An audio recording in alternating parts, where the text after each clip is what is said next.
சிவசேனா கட்சியினுடைய அதிகாரப்பூர்வமான பத்திரிகை சாம்னாவில் இன்றைய தினத்தில் ஒரு தலையங்கம் வந்திருக்கிறது.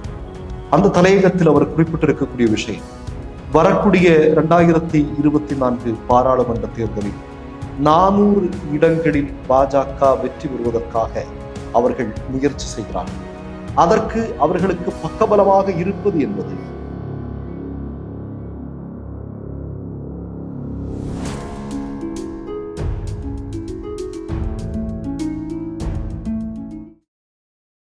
Would you like to be a permanent citizen in Malaysia, Singapore or Dubai? Would you like to invest in successful companies abroad? Would you like to import or export in the business of public trade? Call for more information. Mister perfect extra gold திருமணமான அனைத்து ஆண்களுக்கும் ஒரே தீர்வு. ஹலாலான இயற்கை வியாகரா. மாநிலம் மற்றும் மாவட்டம் வாரியாக டீலர்களும் தேவைப்படுகிறார்கள். இந்த சேனல் மக்களுக்காக செயல்படுகிறது என்று நீங்கள் நம்பினால், வாய்ப்பிருந்தால் எங்களுக்கு முடிந்த உதவியை செய்யுங்கள். வணக்கம்.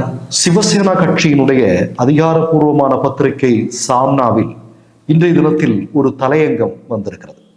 அந்த தலையங்கத்தில் அவர் குறிப்பிட்டிருக்கக்கூடிய விஷயம், வரக்கூடிய 2024 பாராளுமன்ற தேர்தலில் 400 இடங்களில் பாஜக வெற்றி பெறுவதற்காக அவர்கள் முயற்சி செய்கிறார்கள். அதற்கு அவர்களுக்கு பக்கபலமாக இருப்பது என்பது ஒன்று வாக்கு இயந்திரங்கள், மற்றொன்று ஏராளமாக பதுக்கி வைத்திருக்கக்கூடிய கருப்பு பணம், மூன்றாவதாக இடி அதாவது வருவாய்த்துறை, அமலாக்கத்துறை, இது போன்ற ஏஜென்சிகளை கையில் வைத்திருக்கிறார்கள். இவற்றை மூன்றையும் கையில் வைத்துக் கொண்டு வரக்கூடிய பாராளுமன்ற தேர்தலில் 400 இடங்களில் வெற்றி பெறுவதற்கான எல்லா வேலைகளையும் பாஜக செய்து கொண்டிருக்கிறது என்கிற எச்சரிக்கை மணியை சிவசேனாவினுடைய சாம்னா பத்திரிகை நேற்றைய தினம் வெளிப்படுத்தி இருக்கிறது. இப்போ உங்களுக்கு எல்லாம் தெரியும், இன்றைக்கு இந்தியா கூட்டணி தலைவர்களுடைய கூட்டம் நடைபெற்றுக் கொண்டிருக்கிறது. இந்த நேரத்தில் இப்படி ஒரு தலையங்கம் வந்திருப்பது என்பதை சாதாரணமாக நாம் கடந்து போக முடியாது. இப்போதே உங்களுக்கு தெரியும், 300 இடங்களில் பாஜக வெற்றி பெற்று அதிகாரத்தில் இருக்கும் போதே இந்தியாவில் எந்த அளவிற்கு இவர்கள் சர்வாதிகாரத்தை இன்றைக்கு நிலைநாட்டி கொண்டிருக்கிறார்கள் என்பது தெரியும். ஒன்றுமில்லைங்க, உள்ள ஒரு தாக்குதல் நடக்குது. இவ்வளவு தாக்குதல் நடந்ததற்கான காரணம் என்ன? இதற்கு உள்துறை அமைச்சராக இருக்கக்கூடிய அமித்ஷா பதில் சொல்லணும், மோடி பிரதமராக இருக்கிறார் பதில் சொல்லணும்னு கேட்கக்கூடிய எதிர்கட்சி எம்பிக்கள் எல்லோரும் இன்னைக்கு கூட நீங்க நேற்றைய தினம் கூட நீங்க பாத்தீங்க அப்படின்னா பெரும்பாலான எம்பிக்கள் சஸ்பெண்ட் செய்யப்பட்டிருக்கிறார். இந்திய வரலாற்றில் இப்படிப்பட்ட நிகழ்வுகளை தான் நடந்திருக்காங்க. என்ன கேட்டுட்டாங்க? எப்பா இப்படி ஒரு சம்பவம் நடந்தது, நீ தான் ஆட்சி பொறுப்புல இருக்கிற, நீ பதில் சொல்லுப்பா அப்படின்னு கேட்டதற்கு சஸ்பெண்ட். பாருங்க, எப்படியாவது இந்த கூட்டத்தொடரை முடக்க வேண்டும். ஏற்கனவே ஏராளமான குற்றச்சாட்டுகளில் மூழ்கி இருக்கக்கூடிய மோடியினுடைய செயல்கள் பற்றி விவாதங்கள் பாராளுமன்றத்திற்குள்ள நிகழ்ந்துவிடக் கூடாது என்பதுல உஷாராக இருக்கிறார்கள் என்பது தெரிகிறது. அதனாலதான் இந்த சாம்னா என்று சொல்லக்கூடிய பத்திரிகை குறிப்பிட்டிருக்கக்கூடிய மிக முக்கியமான விஷயங்கள். முதல்ல சொல்லி இருக்கக்கூடிய வாக்கு எந்திரம் இப்போது கூட உங்களுக்கு தெரியும், மத்திய பிரதேசத்தில் நடைபெற்ற தேர்தல் முடிவுகள், அதன் பிறகு பாஜக வெற்றி பெற்றது. அந்த வெற்றிக்கு பின்னால் எழுந்த ஏராளமான சந்தேகங்கள், அது தொடர்பாக உச்ச நீதிமன்றத்தில் தொடுக்கப்பட்ட வழக்குகள் இன்றைக்கு பெருமளவில் விவாத பொருளாக இந்தியாவில் மாறிக்கொண்டிருக்கிறது. அதற்கு பிறகு கருப்பு பணம் இல்லையா? கருப்பு பணம் அப்படிங்கிறாலே உங்களுக்கு தெரியும், தேர்தல் பத்திரம் என்கிற ஒன்றை கொண்டு பெரிய பெரும் முதலாளிகளுடைய பணத்தை எல்லாம் வாங்கி அதை ஒயிட்டாக்குறதுக்கான ஒரு பெரிய உத்தியை, அதாவது முன்னாடியெல்லாம் இல்லீகலா இருந்தது அதை லீகலா மாத்திட்டாங்க. அதெல்லாம் உங்களுக்கு தெரியும் நினைக்கிறேன். பிறகு இன்னொரு விஷயம் என்ன, வருவாய்த்துறை, அமலாக்கத்துறை, இவற்றை வைத்து யார் யார் எந்தெந்த அரசியல் கட்சிகள் எல்லாம் தங்களுக்கு எதிராக இருக்கிறார்களோ, எதிர்கட்சியை சார்ந்த எந்தெந்த தலைவர்கள் எல்லாம் தங்களுக்கு குடைச்சல்கள் கொடுத்து கொண்டிருக்கிறார்களோ அவர்களை எல்லாம் வழிக்கு வரச் செய்வது, இந்த துறைகளை, இந்த ஏஜென்சிகளை வைத்து மிரட்டுவது, இது மாதிரி. இப்ப இதை மூன்றையும் வைத்துக் கொண்டு 400 இடங்களில் வெற்றி பெறுவதற்கு தயாராக இருக்கிறது பாஜக என்கிற ஒரு மிகப்பெரிய எச்சரிக்கை மணியை சிவசேனாவுடைய சாம்னா பத்திரிகையுடைய தலையங்கம் சுட்டி காட்டி இருக்கிறது. இதுல ஒன்றே ஒன்று மட்டும் சொல்லிக்கொள்ள விரும்புகிறேன். அதாவது காங்கிரஸ் கட்சி தனித்து நின்று தங்களுடைய செல்வாக்கு என்ன தற்போது என்பது இன்றைக்கு 5 மாநில சட்டமன்ற தேர்தல் முடிவுகள் சொன்னாகிவிட்டது. அப்ப இன்னும் கூடுதலாக இப்போ ஒரு தேர் ரெடி ஆயிடுச்சு, இந்தியா கூட்டணி என்கிற தேர் ரெடி ஆயிடுச்சு. அதற்கு யார் அந்த தேரை ஓட்டுவிக்கக்கூடியவர் அப்படிங்கிற ஒரு கேள்விக்கு இன்னமும் விடை கிடைக்கல. அது காங்கிரஸாகத்தான் இருக்க வேண்டும். காங்கிரஸ் இருக்கிறது என்றால் காங்கிரஸ் மற்ற கட்சிகளை எப்படி அரவணைத்து செல்ல போகிறது? மற்ற கட்சிகளுக்கு எந்த அளவிற்கு முக்கியத்துவம் கொடுக்க போகிறது? இன்னைக்கு கூட நீங்க பாத்தீங்கன்னா மம்தா பானர்ஜி அவர்கள் மேற்கு வங்கத்துல சொல்லி இருக்கிறாங்க, சிபிஐஎம் என்று சொல்லக்கூடிய மார்க்சிஸ்ட் கம்யூனிஸ்ட் கட்சி, அவர்களோடும் கூட நாங்கள் கூட்டணி வைப்பதற்கு தயாராகத்தான் இருக்கிறோம். எங்களுடைய லட்சியம் என்பது பாஜகவை வீழ்த்துவது என்பதுதான். அப்படி எல்லா மாநிலங்களிலும் எல்லா கட்சியும் இணைந்து பாஜகவை வீழ்த்த வேண்டிய பொறுப்பு இருக்கிறது. நான் எதற்காக சொல்கிறேன் என்றால், 300 இடங்கள் இவர்கள் வெற்றி பெற்று ஆட்சி அதிகாரத்தில் இருக்கும் போதே எப்படிப்பட்ட காய்களை நகர்த்தி கொண்டிருக்கிறார்கள் என்று. உத்தரப்பிரதேசத்திலும் மத்திய பிரதேசத்தில் வந்திருக்கூடிய செய்தி என்ன?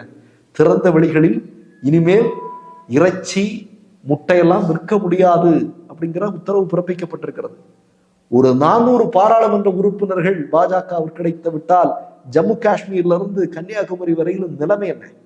ஏற்கனவே ஜம்மு காஷ்மீருடைய ஒரு தீர்ப்பு உச்ச நீதிமன்றத்திலிருந்து வந்திருக்கிறது. அந்த தீர்ப்பு வந்ததற்கு பிறகு இந்தியாவுடைய மிக முக்கியமான அரசியல் ஆளுமைகள் எல்லாம் சொல்கிறார்கள், கூட்டாட்சி தத்துவத்திற்கு மிகப்பெரிய அபாயமணி அடிக்கப்பட்டிருக்கிறது அப்படிங்கிறது.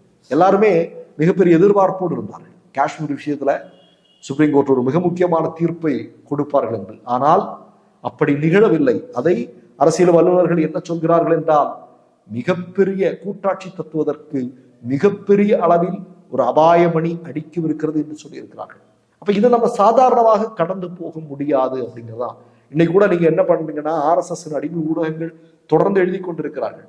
பஞ்சாபிலும் டெல்லியிலையும் பெரும்பாலான இடங்கள் ஆம் ஆத்மி கட்சி கேட்டுட்டு இருக்கிறாங்க, இவன் கொடுக்க காங்கிரஸ் அதுக்கு ஒத்துழைக்க மாட்டேங்குது, அதனால இந்த 2 மாநிலங்கள்ல இந்தியா கூட்டணி அவ்வளவுதான், இந்தியா கூட்டணிக்கு ஆபத்து, இப்படின்னு இல்லாத ஒன்றை தொடர்ந்து மக்கள் மத்தியில் உருவாக்கி, இது எதற்காக உருவாக்குறார்கள் என்றால், இப்பவே இவனுங்க சண்டை போட்டுட்டு இருக்காங்க, இவனுங்களை நம்பி நம்ம ஓட்டு போட்டோம்னா நாளைக்கு இவன் எனக்கு இது வேணும் அது வேணும்னு சொல்லி பிரிஞ்சுக்கிட்டா என்ன ஆகுறது அப்படிங்கிற ஒரு பொய்யான தோற்றத்தை RSS திட்டமிட்டு ஊடகங்களின் வழியாக மக்கள் மத்தியில் பரப்புவதற்கான திட்டம் இது. இதெல்லாம் முறியடிக்கப்பட வேண்டும் என்பதுதான் முக்கியமான செய்தி. இதெல்லாம் முறியடிக்கப்படலைன்னா பெரிய சிக்கல். கூடுதலாக ஒரு செய்தியை சொல்கிறேன். தமிழ்நாட்டில் ஒரு மிக முக்கியமான ஒரு மாவட்டத்தில் நடந்த பாஜகவுடைய கூட்டத்தில் 5000 பேர் கலந்திருக்கிறார்கள். நான் சொல்றேன், ஒரு இண்டோர்ல நடந்த ஒரு உள் அரங்கில் நடைபெற்ற கூட்டத்தில் 5000 பேர் கலந்திருக்கிறார்கள். உங்களுக்கு தெரியும், கன்னியாகுமரி, இப்ப நீங்க கோயம்புத்தூரை விட்டா பிஜேபிக்கு ஆள் கிடையாது. தென் சென்னையெல்லாம் கொஞ்சம் இருக்குன்னு சொல்றாங்க. ஆனாலும் இதுவரையிலும் பாஜகவிற்கு பெரிய செல்வாக்கு இல்லாத பல இடங்களிலேயே இது இப்ப நீங்க சொல்லலாம், அது பணம் கொடுத்து கூப்பிடுறான் அதனால வர்றாங்க, ஆசை காட்டி கூப்பிடுறான் அதனால வர்றாங்க, உனக்கு ஏதோ பண்ணித்தரோன்னு சொல்றாங்க அதனால வர்றாங்கன்னெல்லாம் நம்ம பேசிட்டு இருக்கலாம். ஆனால் இது நிகழ்ந்து கொண்டிருக்கிறது அப்படிங்கிறத நம்ம மறக்க முடியாது.